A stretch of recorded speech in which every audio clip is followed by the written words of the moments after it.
दोस्तों साथियों, ये डिगरोड कब्रिस्तान है और ये हालत ये है कि यहाँ मुर्दे दफन हैं और ये क्रिकेट ग्राउंड बनाया हुआ है यहाँ के मकीनों ने। और यहाँ को बात करें तो उसके साथ लड़ने को दौड़ते हैं। मैं एसएसपी कुरंगी से,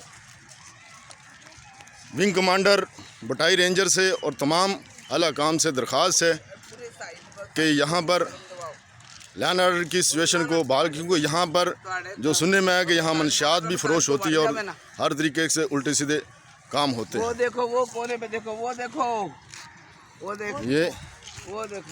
कब्रिस्तान में भी जनाजा तो नहायत ही तकलीफ दे अमल ये हुआ कि यहाँ क्रिकेट ग्राउंड स्टेडियम बनाया हुआ है। कब्रिस्तानों में बैठे हुए हैं, मनशियात का अड्डा बनाया हुआ है।